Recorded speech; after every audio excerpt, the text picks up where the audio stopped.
কোনো বাড়ি দোষী হওয়ার পিছনে কিছু কারণের কথা প্রচলিত আছে।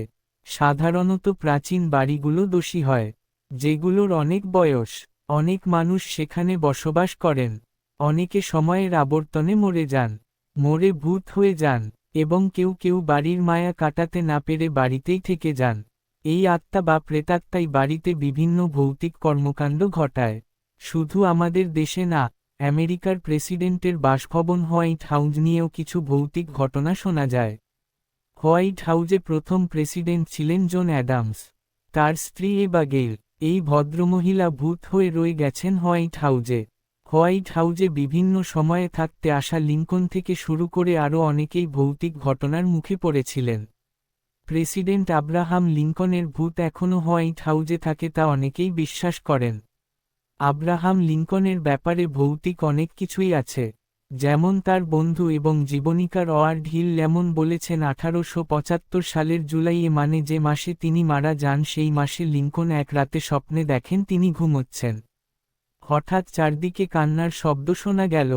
প্রেসিডেন্ট স্বপ্নের মধ্যে দেখলেন তিনি ঘুম থেকে উঠেছেন। কোথা থেকে কান্নার শব্দ আসছে খুঁজতে লাগলেন। শেষে একসময় পেলেন লোকজন কাঁদছে। তিনি তাদের জিজ্ঞেস করলেন, কি হয়েছে? তারা জানালো, আততায়ীর হাতে নিহত হয়েছেন প্রেসিডেন্ট লিঙ্কন। ভয়ে লিঙ্কনের ঘুম ভেঙে যায়। প্রেসিডেন্ট চার্চিল, থিওডর রুজভেল্ট সহ আরও অনেকেই হোয়াইট হাউজে থাকার সময় জানিয়েছিলেন তারা লিঙ্কনের ভূত দেখেছেন। প্রেসিডেন্ট উইনস্টন চার্চিল এক রাতে এত ভয় পেয়েছিলেন যে রাতে না ঘুমিয়ে কাটান, এমন বর্ণনাও আছে। আরেকটি ব্যাপার, বলা হয় সব প্রেসিডেন্টই হোয়াইট হাউজ ছাড়ার সময় তাদের মাথার চুল দেখা হয়ে গেছে। এতে ভৌতিক কোনো ব্যাপার আছে ধারণা করা হয়। অতৃপ্ত আত্মা অনেক সময় বাড়িতে থেকে যায়। এরকম সাধারণত হয় অন্যায়ভাবে কাউকে বাড়িতে হত্যা করা হলে বা কষ্ট দেয়া হলে। এরকম প্রেত আত্মা নিয়ে অনেক গল্প হয়েছে, যেমন রবীন্দ্রনাথ ঠাকুর লিখেছেন ক্ষুধিত পাষাণ। টাওয়ার অব লন্ডনে এরকম প্রেত আত্মা উপদ্রবের কথা শোনা যায়। এখানে ইংল্যান্ডের অনেক নামি দামি ব্যক্তিসহ আসামিদের মাথা কেটে শাস্তি দেয়া হতো এককালে। অষ্টম কিং হেনরির স্ত্রী এনি বলেন পুত্র সন্তান জন্ম দিতে পারছিলেন না, তাই তার মাথাও টাওয়ার অব লন্ডনে কেটে ফেলা হয়। মাথাবিহীন হেনরির স্ত্রীর অতৃপ্ত আত্মাও তাই তখন থেকে টাওয়ারে রয়ে যায়।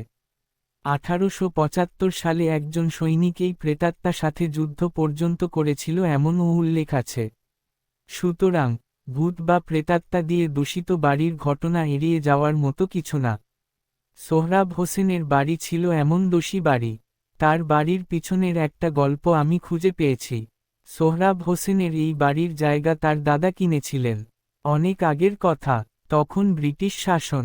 এলাকার অবস্থাপন্ন লোক ছিলেন সোহরাব হোসেনের দাদারা। তিনি থাকতেন অন্য পাশে। এই পাশে মানে বর্তমানে যেখানে সোহরাব সাহেবের বিশাল বাড়ি দাঁড়িয়ে আছে সেখানে থাকত গরিব লোকেরা। অনেকটা বস্তির মতো। এরকমই এক গরিব লোকের ঘর হঠাৎ একদিন ফেটে গেল। বিশাল ফাটল, সেই ফাটা অংশ দিয়ে তল পর্যন্ত দেখা যায়। ভয় পেয়ে গরিব লোক গেল সোহরাব সাহেবের দাদার কাছে। তিনি এসে দেখেন এ যে গুপ্তধনের চিহ্ন। গরিব লোকটাও বুঝে গেল, স্টিলের বড় লাঠি দিয়ে মাটির ফাঁক দিয়ে খোঁচা দিলে ধাতব শব্দ হয়। সোহরাব হোসেনের দাদা লোকটার কাছে বাড়ি কিনে নিতে চাইলেন। লোকটা রাজি হল না, তাই তিনি সরে এলেন।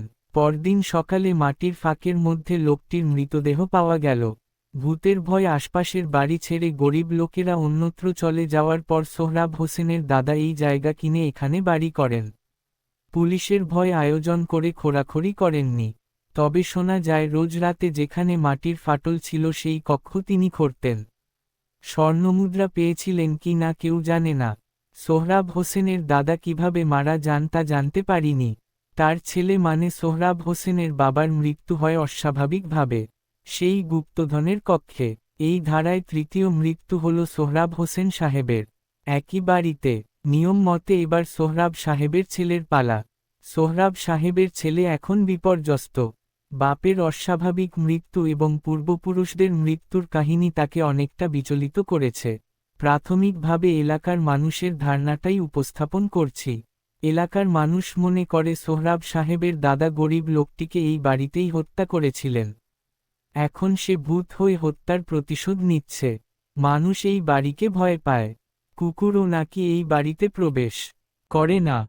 যেমন, শোনা যায় টাওয়ার অব লন্ডনের সল্ট টাওয়ার নামক এলাকায় কুকুর ও ভয়ে ঢোকে না। পশুপাখি ভূত প্রেত বা প্রেত আত্মা উপস্থিতি টের পায়। সমাপ্ত।